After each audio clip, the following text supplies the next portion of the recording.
Properties থেকে আপনাদেরকে স্বাগত জানাচ্ছি। আশা করছি সুস্থ আছেন, ভালো আছেন। আমি আছি আজকে মোহাম্মদপুরে ঢাকা উদ্যানে। তো দেখিয়ে দিব আপনাদেরকে 1450 স্কোয়ার ফিটের একটা ব্র্যান্ড নিউ প্রপার্টি। সিঁড়ির এরিয়াটা থাকছে এদিক থেকে, আর এই পাশে একটা ইউনিট থাকছে, দুটো ইউনিটই সেল হবে। আর এই পাশ থেকে হচ্ছে যে ইউনিটটা আপনাদেরকে দেখাবো সেই আমরা একটা দেখিয়ে দিচ্ছি। এটা হচ্ছে লিফটের এরিয়াটা। কমন স্পেসটা কিন্তু আপনারা একদম অনেক পাচ্ছেন, বিশাল একটা কমন স্পেস পাচ্ছেন।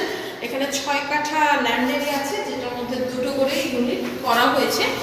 3 বেড 3 বাথ, আর বেলকনি দেখিয়ে দিব 3টা। এটা হচ্ছে আপনার চতুর্থ তলাতে আছে। শুরুতেই এটা হচ্ছে ড্রয়িং রুম, ওই পাশে কিন্তু লং হাইটের একটা জানালা আপনারা পেয়ে যাবেন।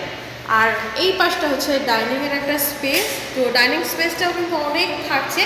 এই ফ্ল্যাটের একটা সুবিধা হচ্ছে এগুলোর রুমগুলো কিন্তু অনেক বড় বড়, মোটামুটি 15 থেকে 16 ফিট করে আপনারা রুম এরিয়া পাবেন। এটা হচ্ছে ডাইনিংয়ের যে বেসিন কাউন্টারটা, এখানে সুন্দর একটা বেসিন কাউন্টার সেট করা কিন্তু রয়েছে।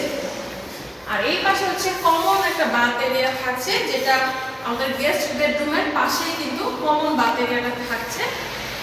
আর এইটা হচ্ছে আমাদের গেস্ট বেডরুম বা ফার্স্ট বেডরুম। 3টা বেডরুমের সাথেই কিন্তু আপনি 3টা বেলকনি এরিয়া পেয়ে যাবেন। সামনে কিন্তু রোড সাইড থাকছে, তো আশেপাশের বিল্ডিং থেকে যথেষ্ট ডিস্টেন্সটা থাকছে। এটা হচ্ছে সাউথ ফেসিং এর একটা প্লট। তো সাউথ ফেসিং এর মধ্যে করা হয়েছে। ড্রয়িং রুমটা আমরা দেখে নিলাম। এইটা হচ্ছে ডাইনিং এর এরিয়া, আর এই ওয়ালটা হচ্ছে ডাইনিং এর। একটু দেখে দিই, এখানে ইন্টারকমের লাইন করা আছে, নিচে কিন্তু ওয়াশিং মেশিনের লাইনটা করা আছে। তো আপনি আপনার সমস্ত ফ্যাসিলিটিসগুলো কিন্তু আপনি পেয়ে যাবেন। একদমই 100% রেডি প্রপার্টি। আপনি এখন চাইলে এখনই উঠে যাবেন। এটা আমাদের কিচেন এরিয়া। কিচেনের টাইলসগুলো কিন্তু এত সুন্দর একটা টাইলস ইউজ করা হয়েছে, মানে আর কিচেনের যে দেখেন ডাবল সিঙ্ক এরিয়া করা আছে, জানালা থাকছে। আর এই পাশগুলো যদি আপনি চান ক্যাবিনেট করে ফেলতে পারবেন। কিচেনের স্পেসটা কিন্তু অনেক পেয়ে যাবেন। এইটা হচ্ছে আমাদের বেডরুম, মাস্টার বেড বা সেকেন্ড বেড যেটাই বলি না কেন। এই পাশে একটা বেডরুম থাকছে। ফিটিংস ম্যাটেরিয়ালসগুলো একদমই আধুনিক পেয়ে যাবেন। আপনি যখন সামনে থেকে ভিজিট করবেন তখন ফিটিংস ম্যাটেরিয়ালসগুলো বুঝে যাবেন। এই হচ্ছে ফার্স্ট বেডরুম। বলছিলাম যে এইটার সবচেয়ে বড় আকর্ষণ হচ্ছে প্রত্যেকটা রুম হচ্ছে আপনার মোটামুটি 15 ফিট বাই 16 ফিটের করে, 14 ফিট বাই 16 ফিট করে এক একটা রুম এখানে। আর এই হচ্ছে বেলকনি এরিয়াটা। বেলকনির মধ্যে কিন্তু আমরা নেট ইউজ করা হয়েছে। সামনে যেহেতু রোড সাইড, আপনি সবসময় একদম আলো বাতাসটা সবসময় কিন্তু পেয়ে যাবেন। সাউথ ফেসিং প্রপার্টি কিন্তু আপনাদেরকে দেখিয়ে দিচ্ছি। দেখেন মানে একদম দিনের আলো থাকা পর্যন্ত আপনার কোনো এক্সট্রা দরকার হবে না। আর এই পাশ থেকে হচ্ছে আপনার ছোট্ট করে একটা জানালা করা আছে, যেখানে আপনি চাইলে কিন্তু বাগানটা করতে পারবেন। এই যে এই পাশে স্পেস করা আছে, অনেকেই গাছ লাগাতে পছন্দ করেন, তারা কিন্তু এটা করে ফেলতে পারবেন। তো সেকেন্ড বেডরুমটা দেখিয়ে দিলাম। এখন চলেন আমরা ফার্স্ট বেডরুমে চলে যাই। প্রত্যেকটা ওয়াশরুমের ওপরে কিন্তু এরকম স্টোরেজের জায়গা আপনারা পাচ্ছেন। ইলেকট্রিসিটি, ওয়াটার, লিফটের সুবিধা, জেনারেটরের সুবিধা সমস্ত কিছু থাকছে। আর 2টা ফ্ল্যাটের সাথে একটা পার্কিং থাকছে। যিনি আগে আসবেন তিনি আগে পার্কিং এরিয়াতে নিতে পারবেন। এই ফ্ল্যাটটা যদি বলি, এটাও একদম একটা বাথ বেলকনি সহ।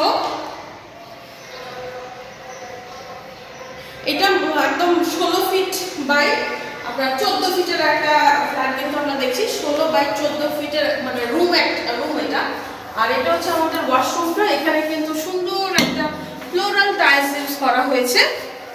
একদম ফিটিংস ম্যাটেরিয়ালসগুলো আপনারা বুঝবেন যখন ভিজিট করে ফেলবেন।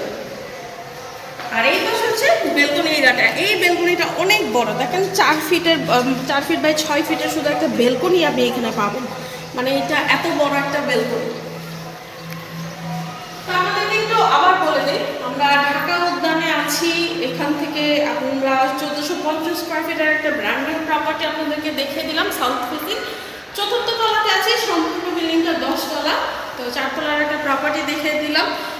এটার সাথে ইলেকট্রিসিটি, ওয়াটার, লিফট, জেনারেটর সুবিধা পাচ্ছেন। আর বলছিলাম যে 2টা ফ্ল্যাট যেহেতু সেল হবে, 2টার সাথে একটা পার্কিং এরিয়া আছে।